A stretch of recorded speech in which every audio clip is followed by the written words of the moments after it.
live on the show tomorrow, Soul to Soul. You don't want to miss that. Now, an alarming number of office workers are turning to illicit drugs to cope with the pressures that come with their high-powered jobs. Yeah, and the main drug of choice is cocaine, with substance abuse rife in a lot of industries. Here to tell us more about this shocking trend is GP Dr. Penny Adams and psychologist Jacqui Manning. Ladies, it's cocaine used by professionals. Yes. Why is this happening? Well, we're seeing it more in your high-end professionals, and it's because cocaine is seen as a sort of trendy, sort of groovy drug to use. You know, if you're doing a line with your boss, you're in with the right people, and it's that whole culture. I think also in a lot of high-end professional services areas now, there's a very toxic workplace where there's no work-life balance. It's 24/7 pressure, high pressure, and long work hours, and people are using drugs to stay awake. And because they think it improves their performance. But what it does, cocaine makes you think quickly, but not necessarily rationally. Is that right, Jack? What do you think? Yeah, look, I think that point's really, really important, that a lot of people aren't taught positive ways to deal with their anxiety or stress, and the workplace inflames any existing issues with lack of confidence or lack of being able to deal with pressure. And I think people turn to what the next person's turning to, and if that's cocaine, and they think, oh, hey, I'll try it too. So what's the stereotypical group that's using this? So we're talking about really high-flying people. Well, Denzel Washington. Denzel Washington. Personally, that's what you're saying. In Flight, in the movie Flight, he plays the pilot. High-pressure job. High-pressure job.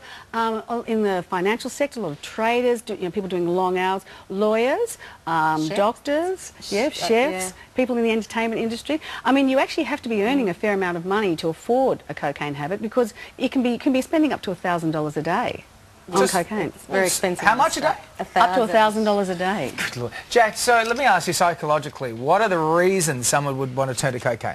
Look, I think, as I said before, lack of confidence. They think it's something that they're not coping with their workload, or they want to perform better. They've been giving some negative feedback, and to them it gives them a bit of a positive hit in the moment. But what it can do then is cause a lot of anxiety, a lot of depression, a lot of issues. As you said, rational thought goes out the window, can create paranoia, can create a world of problems that weren't there in the beginning. Plus, a lot of people end up taking Xanax or drugs like that to calm their system down. So you've got this push-pull thing in your brain chemistry, and it can really be dangerous.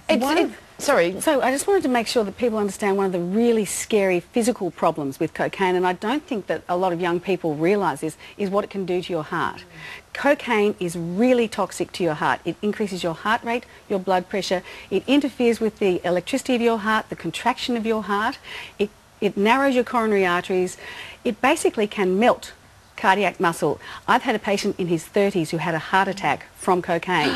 Really? And the effects of this are what we call idiosyncratic, which means it can happen randomly. So it could happen the first time you use cocaine or the 101st time, and people don't realise how dangerous it is to the heart. I read something about it being responsible for about 25% of all non-fatal heart attacks for people around the age of 40, or under the age of 40. What are the telltale signs if you're working with someone and you think that they might have a problem? Okay, well, the physical signs could be weight loss, because it's an appetite suppressant, and of course people sniffing and runny nose and watery eyes, but don't go pointing the finger at your work colleague. You're allergic. Who's got hay fever.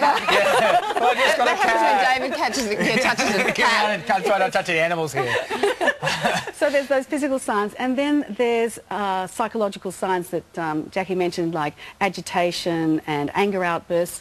But then there's also behavioural things. The person who at the work function pops out every hour to go to the bathroom again. They might just be going to the bathroom, but the high from cocaine lasts about 15 to 30 minutes, so they need to refuel all the time. The person whose behaviour is erratic, who does inappropriate things, whose sleep issues and things that can really affect your sleep, and appetite. Hunger can go up. Ladies, thank you for that. But as I like to say, as Robin Williams always says, cocaine is God's way of saying you have too much money. Coming up, we're going to celebrate two of the biggest bands in rock. What a funny segue this is. Kiss and Motley Crue. Also ahead, why funny girl Dawn French claims she's happy to be big again. But up next, we're going to reveal the bargain beauty products the celebrities just love. You don't want to miss it.